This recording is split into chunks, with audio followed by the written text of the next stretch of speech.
America, rightly or wrongly, and I say wrongly, but Americans have reached a different conclusion, believes that the last 80 years were unfair to America.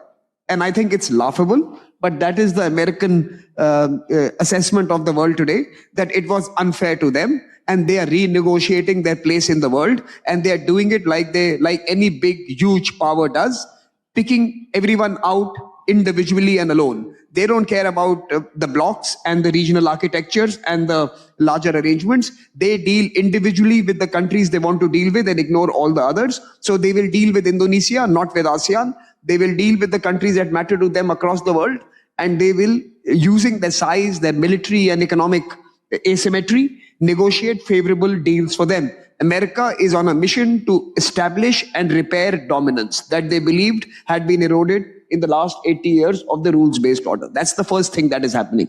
Number two, China, like any aspiring global superpower should do, is seeing opportunity and is now behaving like the elder in the room. It's behaving like the mature adult that sees benefits in multilateralism, that sees benefits in rules-based order.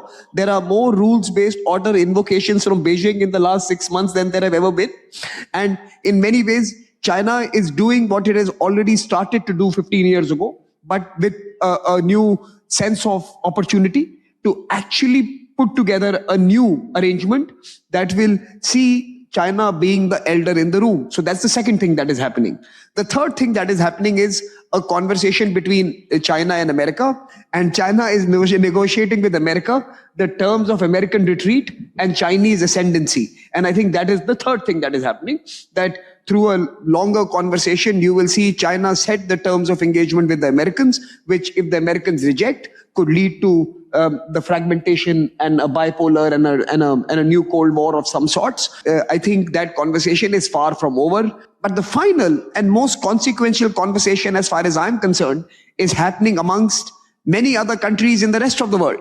So they are not idle. The world is not waiting for decisions from Beijing or Washington, D.C. Others are responding, maybe not vocally, maybe not in a mediated sense, but there are conversations happening between the EU and India, between India and Mexico, between Mexico and Brazil, and between Brazil and India. You see a large number of countries from the Middle East, Egypt, UAE, Saudi Arabia, and others, to the South Asian subcontinent, to Latin America, having significant conversations that are building new linkages, new resilience, and new opportunities for their own units.